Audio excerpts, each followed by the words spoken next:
আসসালামু আলাইকুম। আপনাদের সাথে আছে আমি জুবায়ের হাসান। বাংলাদেশের রাজনীতিতে আপসহীন নেত্রী হিসাবে পরিচিত বরেণ্য রাজনীতিবিদ বেগম খালেদা জিয়া আর নেই। ২০২৫ সালের ৩০ ডিসেম্বর মঙ্গলবার সকাল ৬টায় রাজধানী ঢাকার একটি হাসপাতালে তিনি শেষ নিঃশ্বাস ত্যাগ করেন। ইন্না লিল্লাহি ওয়া ইন্না ইলাইহি রাজিউন। তার মৃত্যুতে দেশের রাজনৈতিক অঙ্গনে নেমে এসেছে গভীর শোকের ছায়া। বেগম খালেদা জিয়া ছিলেন বাংলাদেশের ৩ বারের প্রধানমন্ত্রী। মৃত্যুর আগ পর্যন্ত তিনি ছিলেন বাংলাদেশ জাতীয়তাবাদী দল তথা বিএনপির চেয়ারপারসন। বাংলাদেশের রাজনীতিতে সামরিক শাসনবিরোধী আন্দোলন, গণতন্ত্র পুনরুদ্ধার এবং নারীর নেতৃত্বের প্রতীক হিসাবে তার ভূমিকা ছিল অসীম। তার মৃত্যুতে দেশের গণতান্ত্রিক ইতিহাসে একটি যুগের সমাপ্তি ঘটল, আর জাতি এক রাজনৈতিক অভিভাবককে হারালো। বেগম খালেদা জিয়ার স্বামী জিয়াউর রহমান রাষ্ট্রপতি থাকাকালীন ১৯৮১ সালে ৩০ মে চট্টগ্রাম সার্কিট হাউসে এক ব্যর্থ সেনা বিদ্রোহে শাহাদাত বরণ করেন। অতঃপর রাষ্ট্রপতি নির্বাচনের মাধ্যমে ওই বছরের ১৫ নভেম্বর বিএনপি মনোনীত বিচারপতি আব্দুস সাত্তার বিপুল ভোটের ব্যবধানে বাংলাদেশের প্রেসিডেন্ট নির্বাচিত হন। বেগম খালেদা জিয়া তখন ছিলেন গৃহবধূ। তার বয়স ছিল মাত্র ৩৬ বছর। তিনি ১৯৮২ সালে ৩ জানুয়ারি বিএনপিতে যোগ দেন।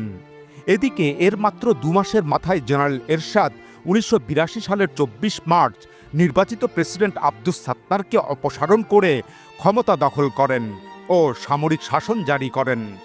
এই অবস্থায় বাংলাদেশের রাজনীতিতে বেগম খালেদা জিয়ার ভূমিকা ও গুরুত্ব অপরিহার্য হয়ে ওঠে। অতঃপর ১৯৮৩ সালের মার্চ মাসে তিনি বিএনপির সিনিয়র ভাইস চেয়ারম্যান হন। ওই বছরের ১ এপ্রিল দলের বর্ধিত সভায় তিনি প্রথম বক্তৃতা করেন। এদিকে ক্ষমতাচ্যুত প্রেসিডেন্ট বিচারপতি আব্দুস সাত্তার অসুস্থ হয়ে পড়লে বেগম খালেদা জিয়া বিএনপির ভারপ্রাপ্ত চেয়ারপারসন হিসাবে দায়িত্ব পালন করা শুরু করেন। অতঃপর তিনি ১৯৮৪ সালের ১০ মে দলের চেয়ারপারসন নির্বাচিত হন। সেই থেকে মৃত্যু পর্যন্ত তিনি বিএনপির চেয়ারপারসন হিসাবে দায়িত্ব পালন করেছেন। ১৯৮০-র দশক জুড়ে বেগম খালেদা জিয়া জেনারেল এরশাদের সামরিক শাসনের বিরুদ্ধে দুর্বার গণ আন্দোলন গড়ে তোলেন। কোনো ধরনের জুলুম নির্যাতন সেই আন্দোলন থেকে তাকে পিছু হটাতে পারেনি। তিনি সামরিক শাসকবর্গের রক্তচক্ষু উপেক্ষা করে আন্দোলন সংগ্রামে অনড় থাকেন এবং জেনারেল এরশাদের কোনো পাতানো ফাঁদ বা নির্বাচনী প্রলোভনে পা দেননি। বেগম খালেদা জিয়ার একটাই দৃঢ় ও সুস্পষ্ট দাবি ছিল যে নির্বাচিত প্রতিনিধির হাতে ক্ষমতা হস্তান্তর করতে হবে। বেগম জিয়ার এই অনড় অবস্থানের কারণেই তিনি আপসহীন নেত্রী উপাধি পান। ১৯৯০ সালের ৬ ডিসেম্বর এরশাদের পতন হলে ১৯৯১ সালে ২৭ ফেব্রুয়ারি বাংলাদেশের ইতিহাসে প্রথমবারের মতো একটি অবাধ, নিরপেক্ষ ও সুষ্ঠু নির্বাচন অনুষ্ঠিত হয়। ওই নির্বাচনে দেশ বিদেশের সকল রাজনৈতিক বোদ্ধাদের অবাক করে দিয়ে বেগম খালেদা জিয়ার বিএনপি জয়লাভ করে। যারা ধরে নিয়েছিল আওয়ামী লীগ নির্বাচনে জিতবে, তাদের ধারণা সম্পূর্ণভাবে ভুল প্রমাণিত হয়। বস্তুত ভারতীয় আধিপত্যবাদের বিরুদ্ধে নির্বাচনী প্রচারণা চালিয়ে বেগম খালেদা জিয়া ওই সাফল্য লাভ করেছিলেন। ১৯৯১ সালে বেগম জিয়ার এই রাজনৈতিক উত্থান ও জনপ্রিয়তা সত্ত্বেও ১৯৯৬ সালের জুন মাসের নির্বাচনে আওয়ামী লীগের কাছে পরাজিত হয়ে তার দল বিএনপি ক্ষমতা হারায়। অতঃপর আওয়ামী লীগ ও শেখ হাসিনার দুঃশাসনের বিরুদ্ধে এবং পরবর্তী নির্বাচনের জন্য বেগম খালেদা জিয়া ৪ দলীয় জোটের নেতৃত্ব দেন। ১৯৯৯ সালে সাবেক প্রেসিডেন্ট এরশাদের নেতৃত্বাধীন জাতীয় পার্টি, গোলাম আজমের নেতৃত্বাধীন জামায়াতে ইসলামী ও সাইকুল হাদিস আল্লামা আজিজুল হকের নেতৃত্বাধীন ইসলামী ঐক্যজোটের সমন্বয়ে ওই ৪ দলীয় জোট গঠিত হয়। এই ৪ দলীয় ঐক্যজোটের ব্যানারে নির্বাচনে অংশ নিয়ে ২০০১ সালে তৃতীয়বারের মতো প্রধানমন্ত্রী হিসাবে নির্বাচিত হন বেগম খালেদা জিয়া। তার নেতৃত্বে গঠিত হয় ৪ দলীয় জোট সরকার। তিনি তার মন্ত্রিসভায় জামাতে ইসলামীর ২ জনকে মন্ত্রিত্ব দান করেন, যাদের একজন ছিলেন জামাতে ইসলামীর তৎকালীন আমির এবং অপরজন ছিলেন জামাতে ইসলামীর সেক্রেটারি জেনারেল।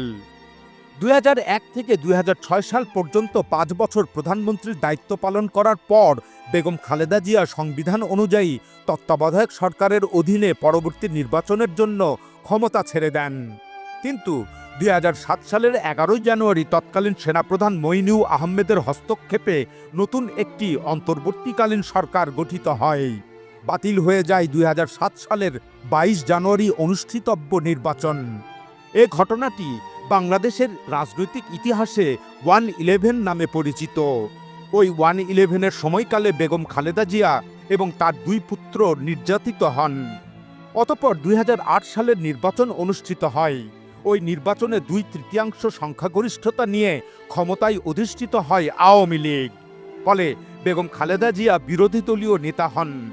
তখন থেকে তিনি, তার দল বিএনপি এবং সকল বিরোধী দলের নেতাকর্মীরা আরও বেশি পরিমাণ নির্যাতিত হতে থাকেন।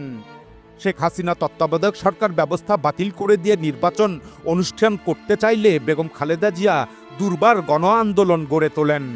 অতঃপর তিনি 2014 সালে শেখ হাসিনার নীল নকশার নির্বাচন প্রত্যাখ্যান করেন এবং ওই নির্বাচন বর্জন করে আন্দোলনের ডাক দেন। একই সঙ্গে অধিকাংশ রাজনৈতিক দলও সে বছর নির্বাচন থেকে বিরত থাকে। এরপর 2018 সালের ফেব্রুয়ারি মাসে এক মামলায় তাকে দণ্ড দেওয়ার পর তিনি কারাবন্দী হন।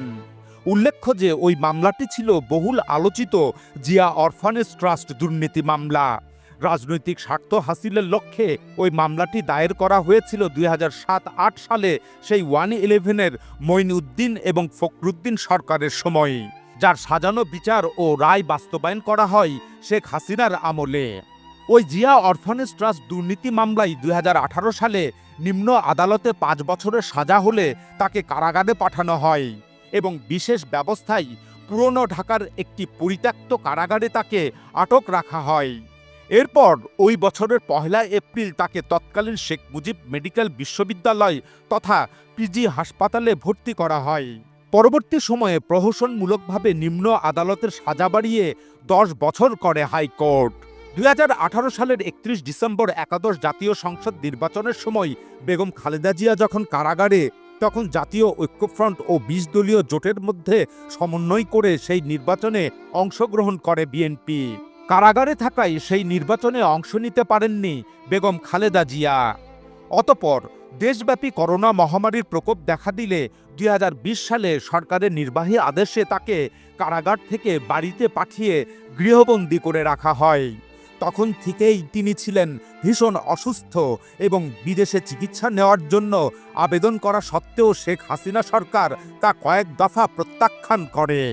অবশেষে 2024 সালের 5 আগস্ট শেখ হাসিনার পতন ঘটে এবং তিনি ভারতে পালিয়ে যান। এরপর অন্তর্বর্তীকালীন সরকার দ্রুতই তার দণ্ড বাতিল করে।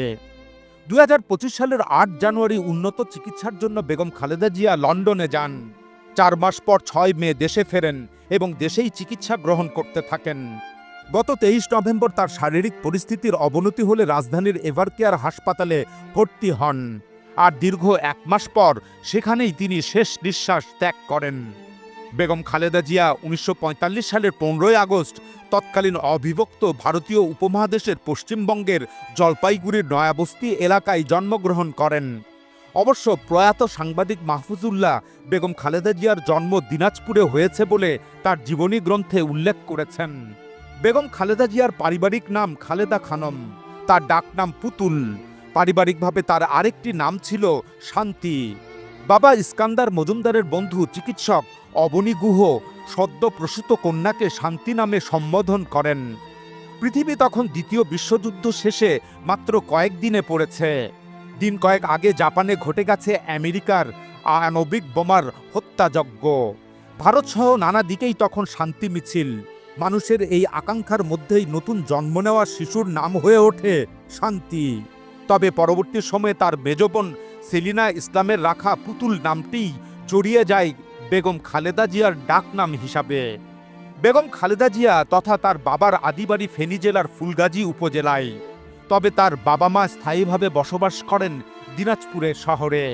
বাবা ইস্কান্দার মজুমদার এবং মা বেগম তৈয়বা মজুমদারের 5 সন্তানরা হলেন খুরশিদ জাহান হক চকলেট, সেলিনা ইসলাম বিউটি, খালেদা খানম পুতুল, মেজর সাইদ ইস্কান্দার এবং শামীম ইস্কান্দার। এদের মধ্যে এখন এক বোন সেলিনা ইসলাম এবং ভাই শামীম ইস্কান্দার জীবিত আছেন। বেগম খালেদা জিয়ার বড় পরিচয়, তিনি আপসহীন নেত্রী। সামরিক শাসন থেকে শুরু করে বিরোধী দলে থাকাকালীন সময়েও বেগম খালেদা জিয়া স্বৈরাচার ও ক্ষমতা দখলের বিরুদ্ধে দৃঢ় ও অনড় অবস্থানে ছিলেন। শুধু তাই নয়, তিনি কোনো আধিপত্যবাদী শক্তির কাছে মাথা নত করেননি। দল ও ক্ষমতার চেয়ে তার কাছে দেশের স্বাধীনতা ও সার্বভৌমত্ব বড় ছিল। এই আপসহীন মনোভাবই তাকে দেশের কোটি কোটি মানুষের কাছে আপসহীন নেত্রী হিসাবে পরিচিত করে তোলে। গণতন্ত্রের জন্য তার দীর্ঘ সংগ্রাম বাংলাদেশের রাজনৈতিক ইতিহাসে এক গুরুত্বপূর্ণ অধ্যায় হয়ে রয়েছে। এখন এ পর্যন্তই। আল্লাহ হাফেজ।